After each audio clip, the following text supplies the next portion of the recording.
Hey everybody, this is Millie in the city for DC Nightlife, and I am here with none other than the West Mob. How are you guys? Oh, we're Great. doing good, thank you. Wonderful. I'm just really happy to be here. You guys look amazing. I know it's a nice family of you guys, so I'm happy that you guys three made it. Can you introduce yourselves? My name is Gerald West. I'm Victoria Mobley. Jeffrey West. So how you guys feeling today? Great. Good.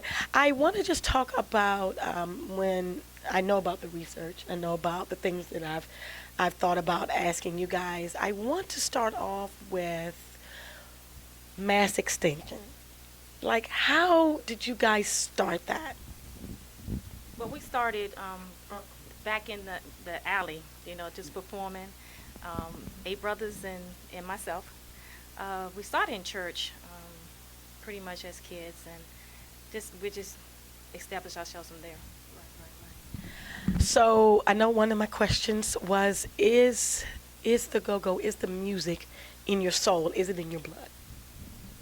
Yeah, absolutely. Well, I guess when the band, Jeff was one of the original members, and I know that you guys were doing cover tunes in the very beginning, but it quickly translated into the local sound, which was go-go, and they mastered it, and then I just happened to jump in and went along for the ride. But yeah, it's definitely in our blood, it's in our soul, and it's in us. So, you, my friend, what you'll say is that you're God darn it.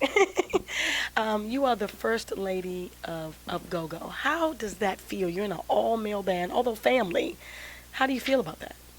I feel absolutely honored just to see the females now starting to perform with the bands and the male groups. Just growing up with my brothers was awesome. So it's a family affair. Yeah. It's got a group. It's got a group called Family Affair. Right. Thank you so much. So I didn't know this, and so I'm excited. I'm just going to read off the card because I want to make sure I get these words right. You recognize these words. I can see them running their own label, calling the shots. They are ready right now. That was from the Godfather of Soul, James Brown. How, hearing it now, you probably knew it, but hearing it now, what do you feel about that? What do you say about that? That's amazing. A lot of pressure. But it's a heck of a compliment for from one of the greatest icons ever. To hit the stage and to create music and to have that. To have him say that about us. I mean, we're honored and grateful. And he saw something in us that we probably didn't see in ourselves at the time. But now it's starting to to come to light, and each day we understand exactly what he meant by that. At the time we was like, what in the heck is he talking about? But now we're sort of kind of understanding what he saw in us, and now we're starting to see it in ourselves, and we're just trying to make it happen. So I don't want to tell my age, but I do remember that you guys were pretty out there for your time. We were going to talk about the white tuxedo. Talk about the white tuxedos.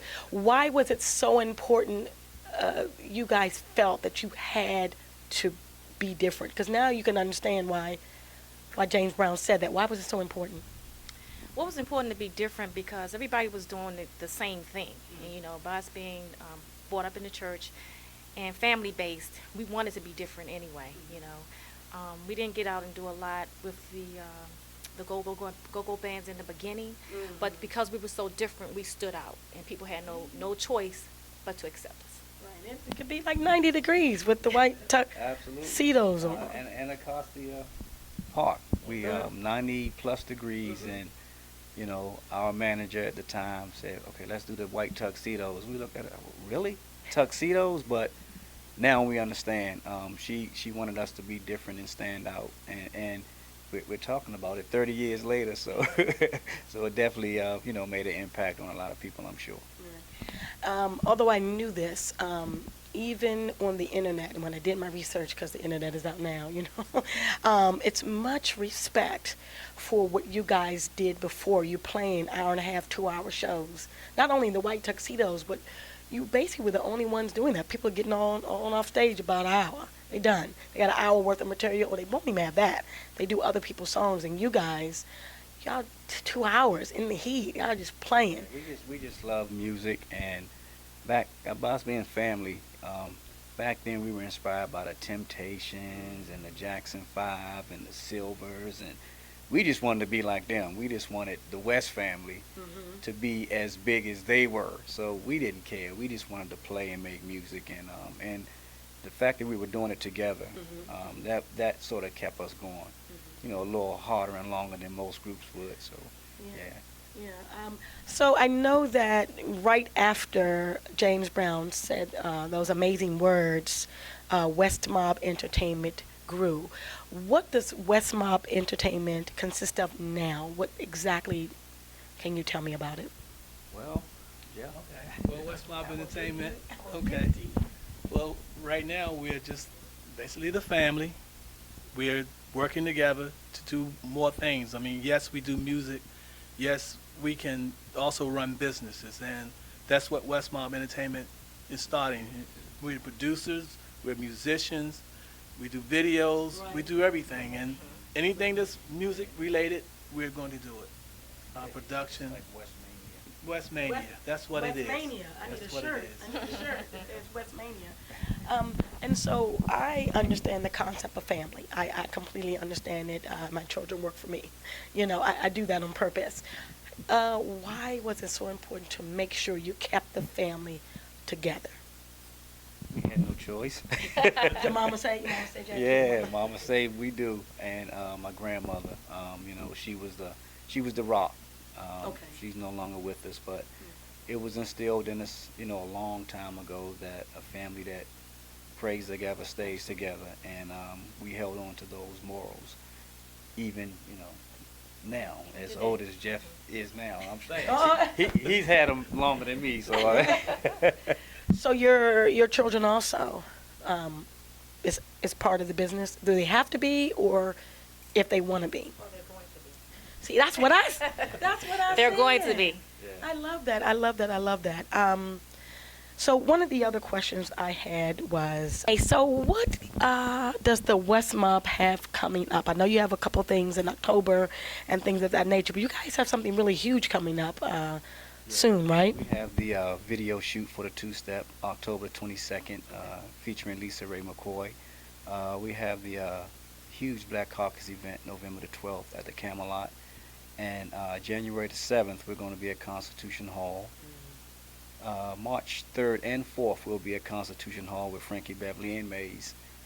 That's a Friday and a Saturday. Yeah, real nice.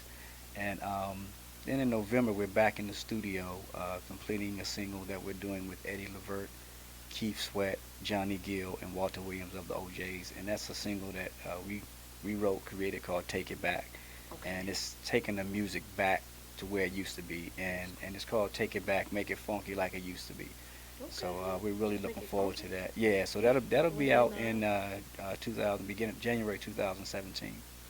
Oh my gosh, you guys are doing such amazing things. Yeah. Oh my gosh, I love that. Now, we're in the age of social media, and I know you guys are on Facebook. I found you, and Instagram, and the Twitter. I'm not old. It's called the Twitter. Is it called the Twitter? Yeah. The Twitter. Okay.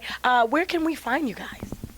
On Facebook at the West Mob Band, on Twitter at the West Mob, and on Instagram. West Mob ENT. West Mob ENT. Yes. You have any more social media we should know about? I know you guys, your website also, I was on there, and it's I love it. What's that? That's just the... westmobband.com.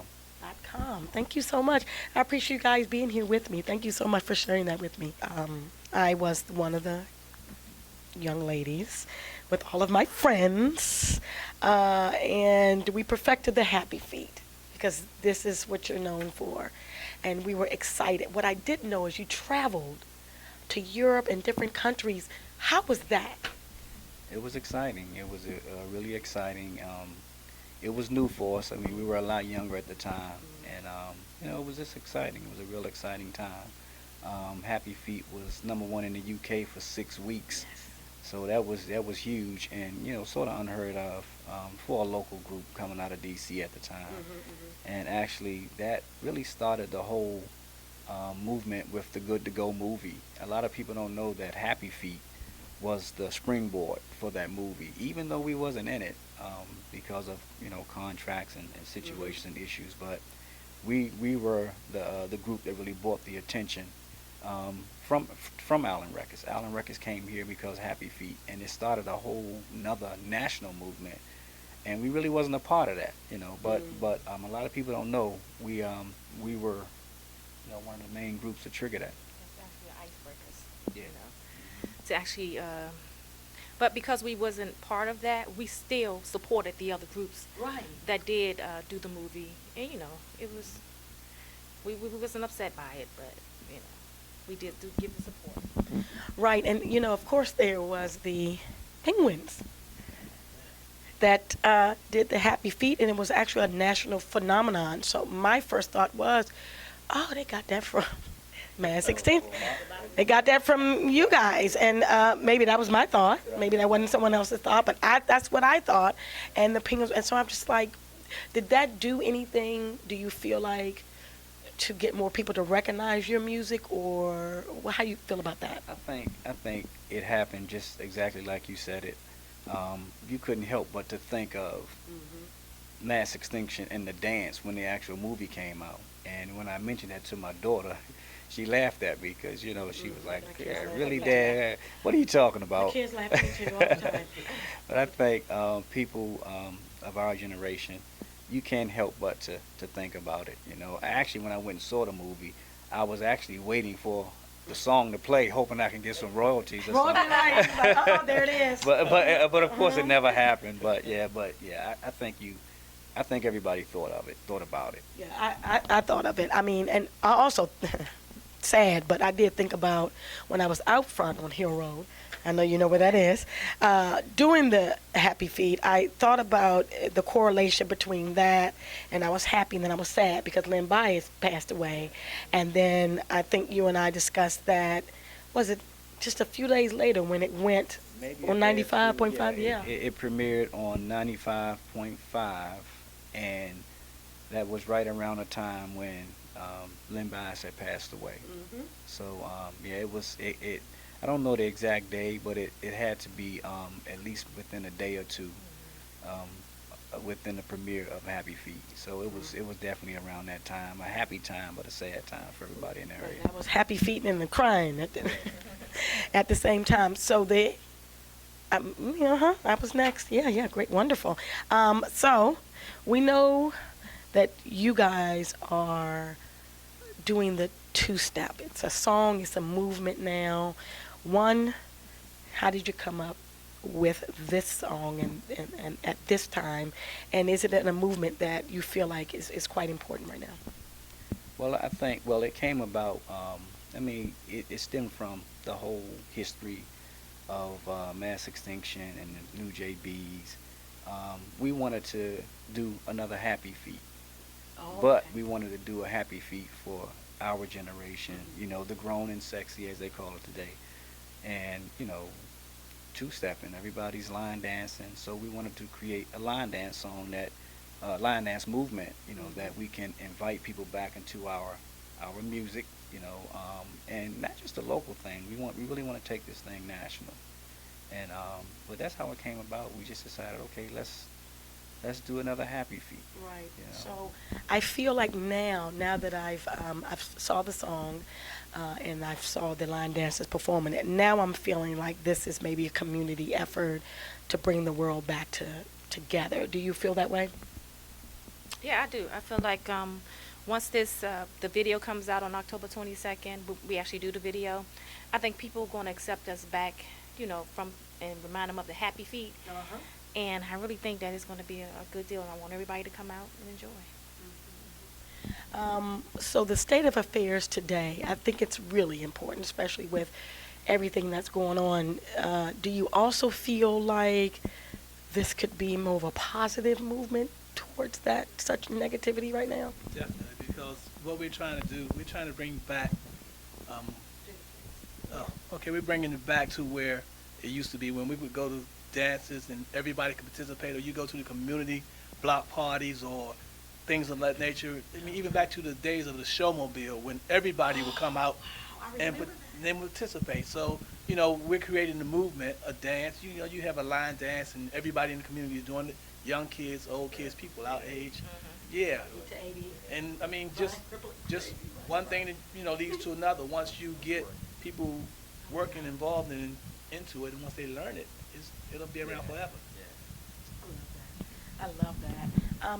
And so, my follow-up question to that is, since you guys are doing the two-step and things of that nature, what's next? What shows do you have next? What's going on with you guys next?